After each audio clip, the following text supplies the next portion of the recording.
Bismillah, Assalamualaikum Ustadz. Waalaikumsalam warahmatullahi wabarakatuh. Afwan Ustadz, bagaimana menyikapi sekelompok orang yang selalu mencari dan seolah-olah menyudutkan dakwah salaf di negeri kita ini? Karena sangat jahil rasanya mereka selalu menggiring opini yang buruk tentang dakwah salaf. Mohon penjelasannya Ustadz. Jazakallahu khairan.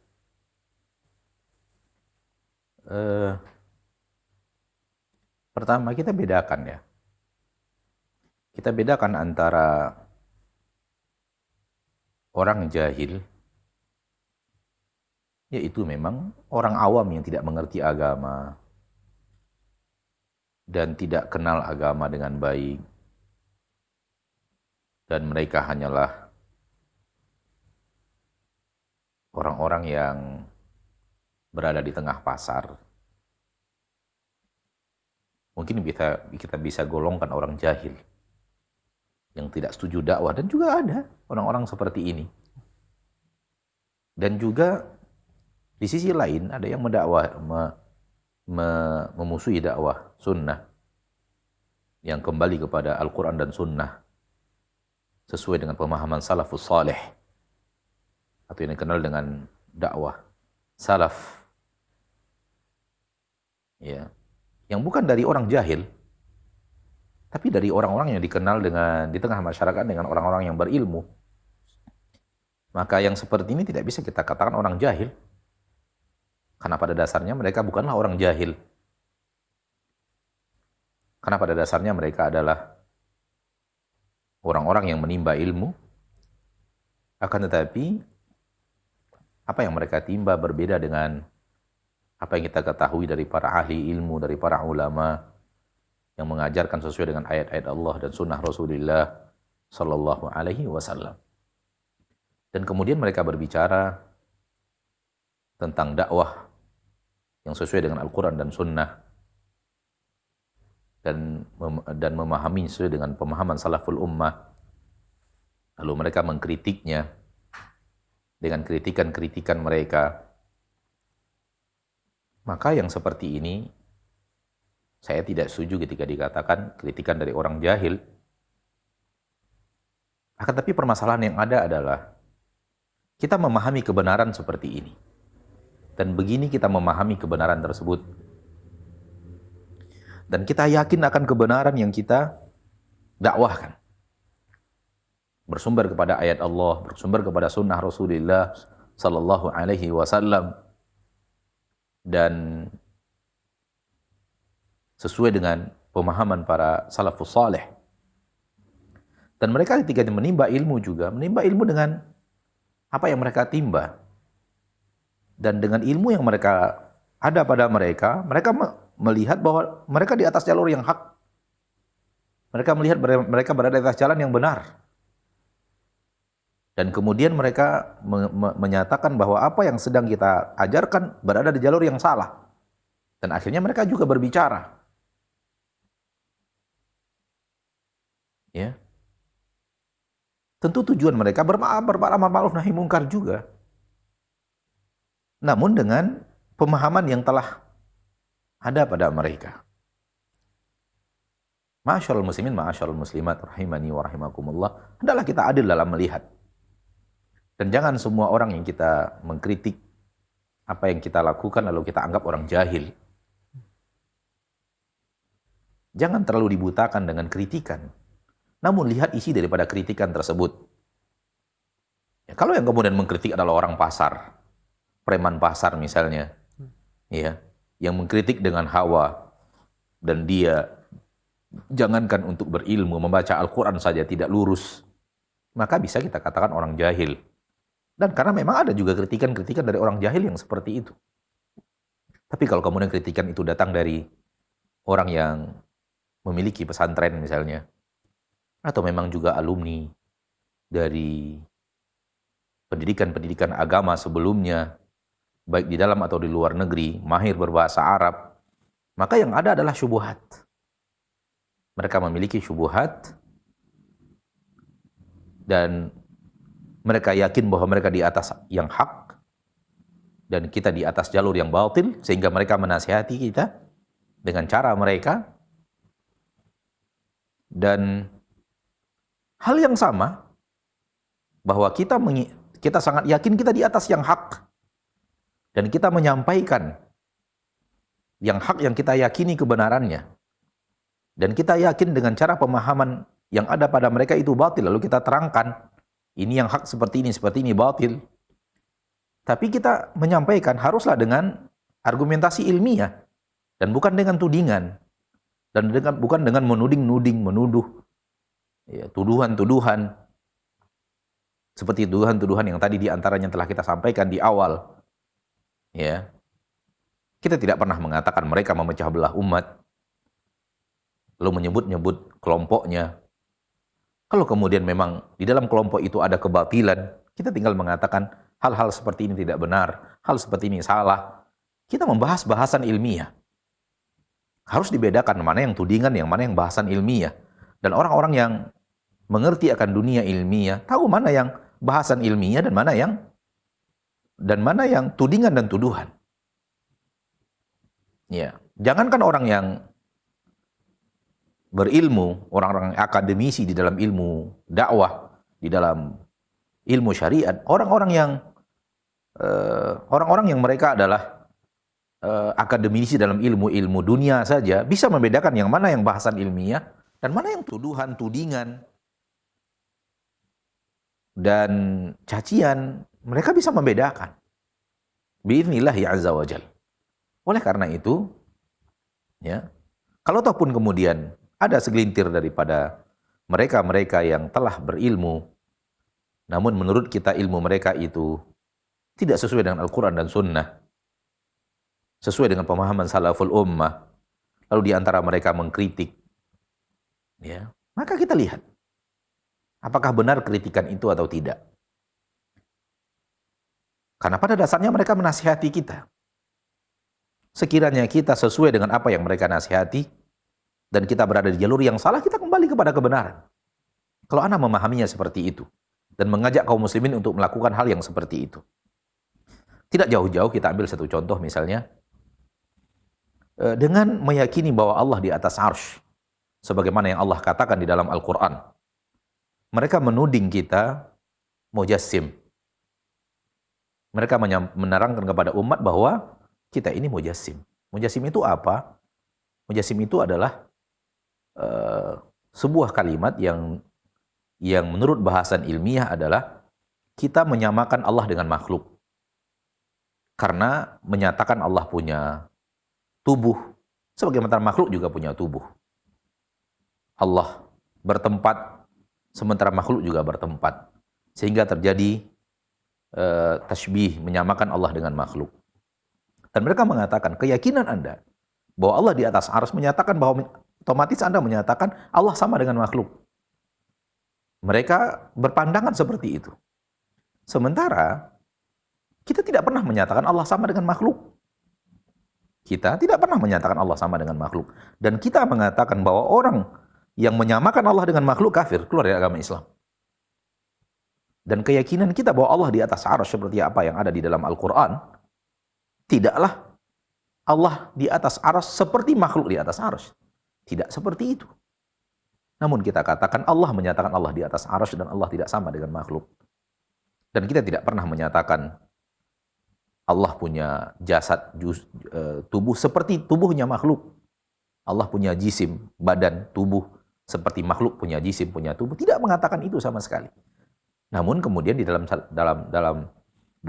cara mereka memahami apa yang kita katakan daripada kebenaran, bahwa yang kita yakini sebagai kebenaran bahwa Allah di atas arsy, dengan itu mereka mengatakan kalau kita yakini Allah di atas arsy berarti kita menyamakan Allah dengan makhluk. Sementara kita mengatakan Allah di atas arsy dan Allah tidak sama dengan makhluk. Allah di atas arsy dan Allah tidak sama dengan makhluk. Lalu kemudian terjadi lagi bahasan ilmiah lebih panjang daripada itu. Mereka mengatakan kalau Allah di atas arsy berarti Allah membutuhkan arsy. Dan itu konsekuensi pendapat mereka, yaitu kita yang mereka katakan adalah kita bahwa ketika Allah di atas arsy berarti Allah butuh arsy. Sementara itu tidak pernah kita yakini. Kita tidak pernah meyakini bahwa Allah di atas arsy berarti Allah butuh arsy. Sebagaimana raja di atas arsy, di atas singgasananya, berarti raja butuh singgasana. Kita tidak pernah meyakini itu sedikit pun dalam akidah kita. Berarti tidak benar, ya. kemudian sampai kepada titik mungkin di antara mereka mengatakan bahwa bagaimana kalau arsy-nya runtuh, berarti Allahnya jatuh. Demi Allah subhanahu wa ta'ala Rabbul Izzati wal Jalalah, akidah kita sangat jauh daripada yang seperti itu. Ya.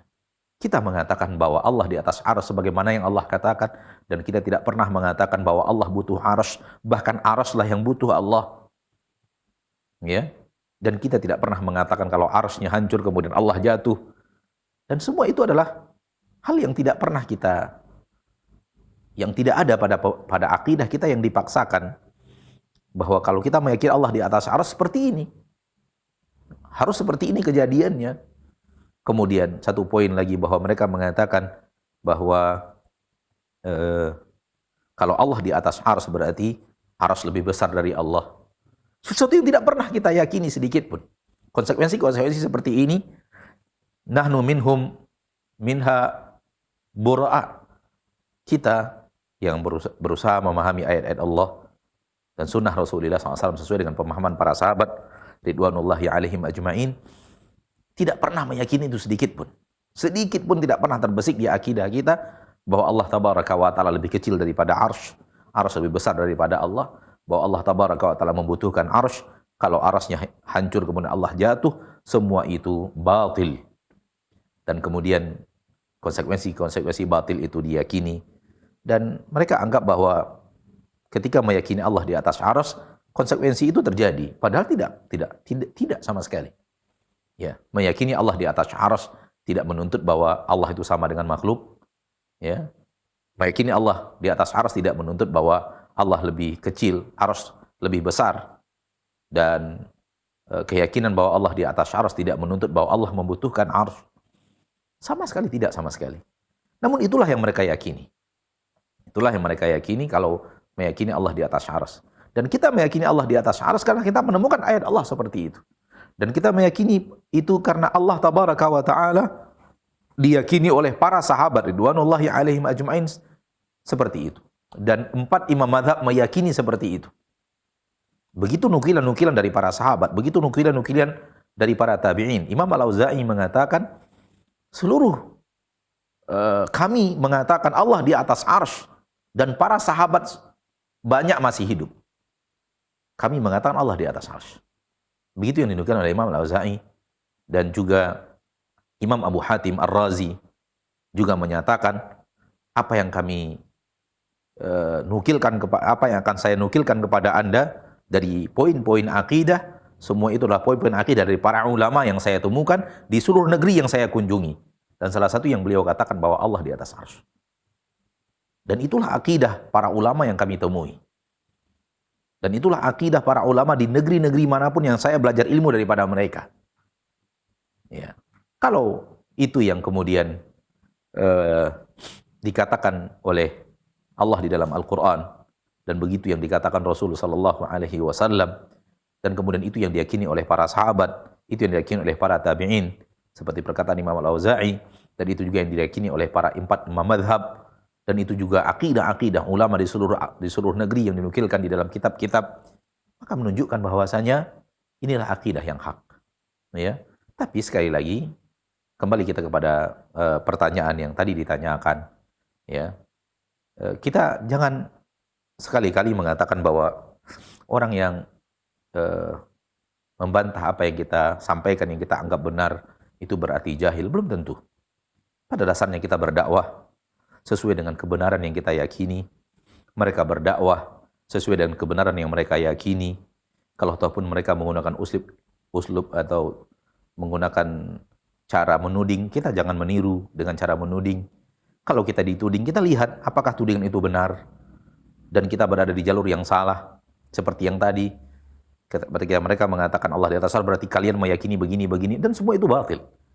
Semua itu tidak pernah kita yakini sama sekali. Akidah kita tidak pernah mengatakan, dan sedikit pun kita tidak pernah memiliki, dan tidak ada seorang ulama pun yang mengatakan seperti itu dari ulama yang kita belajar daripada mereka. Wallahu ta'ala alam. Jadi itu semua adalah sesuatu yang ya, kita menamakannya syubhat.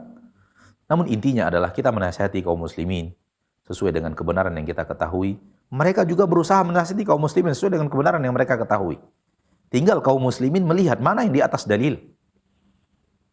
Mana yang berada di atas ayat-ayat Allah, mana yang berada di atas sunnah Rasulullah, mana yang hanya menggunakan logika. Dan mana yang logika mereka patuh kepada ayat-ayat Allah. Dan mana yang logika mereka kemudian dengan logika itu mereka akhirnya membatalkan ayat Allah. Seperti Allah kata Allah di atas arsy, namun melalui logika mereka tidak bisa. Konsekuensi daripada logika mereka nggak bisa kita yakini Allah di atas arsy. Padahal Allah yang menyatakan dia di atas arsy. Namun pada intinya adalah mereka juga menasihati. Tinggal kita lagi kaum muslimin yang cermat. Tinggal lagi kita kaum muslimin yang didakwahi. Yang kemudian lihatlah ilmiahnya. Lihatlah bahasan ilmiahnya. Dan perhatikanlah titik bahasannya. Dan ikhlaskan niat untuk mendengarkannya, ya, untuk mencari kebenaran. Karena Allah Tabaraka wa Ta'ala, yakinlah bahwa ketika Anda ikhlas untuk mencari kebenaran dan Anda memohon kepada Allah untuk diajarkan kebenaran dan diarahkan kepada kebenaran, Anda akan melihatnya. Dan itu hal yang tidak sulit untuk dilihat karena kebenaran itu jelas. Kebenaran itu jelas bagaikan matahari. Ya, bagi orang-orang yang tulus dalam mencari kebenaran, jelas. Ya. Bagaimana mungkin Allah berbicara tentang dirinya lalu kita mengatakan tidak? Allah mengatakan seperti ini lalu kita mengatakan tidak. Tidak seperti itu. Sementara Rasulullah SAW tidak pernah mengatakan tidak. Dan para sahabat tidak pernah meyakini tidak. Nukilkan seorang dari para sahabat yang mengatakan bahwa tidak boleh meyakini Allah di atas arsy. Mereka tidak akan menemukan nukilan itu. Dan cari dari seorang sahabat yang meyakini yang menyatakan bahwa apa yang ada dalam ayat itu tidak benar tentang Allah Tabaraka wa Ta'ala, cari.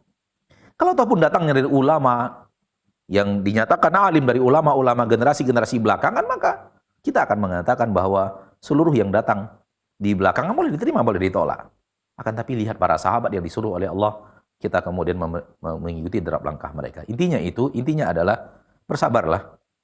Karena memang dakwah yang benar ini syarat dengan orang-orang yang akan menyampaikan sesuatu yang membutuhkan kesabaran. Dan jangan sampai emosi dan ta'assub akan pendapat membuat kita kemudian tidak bertahan di atas kesabaran. Ya, dan jangan lawan tudingan dengan tudingan. Ya, Allah Tabaraka wa Ta'ala berfirman di dalam Al-Qur'an bahwa apabila kita berbicara kepada orang-orang yang menuding dengan cara-cara yang tidak benar, melakukan tindakan-tindakan kejahilan kepada kita, maka yang ada adalah qalu salama. Hamba-hamba Allah itu akan mengatakan semoga keselamatan untukku dan keselamatan untukmu. Maka kita katakan hal yang seperti itu. Ini akhlak yang diajarkan Allah Subhanahu wa Ta'ala di dalam Al-Qur'an. Ya.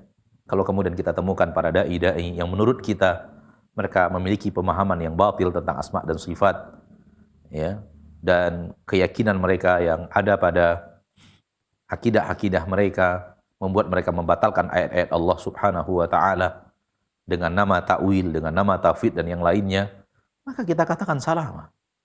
Semoga keselamatan untuk kami, keselamatan untuk kalian, dan kita semua diselamatkan oleh Allah dengan cara diarahkan pemahaman kita kepada pemahaman yang benar, dan kemudian di akhirat kita dikumpulkan bersama Nabi kita dan para sahabat. Mungkin itu yang bisa Ana jawab dari pertanyaan saudara kita tadi. Nah, jazakallah khairan Ustaz atas jawabannya.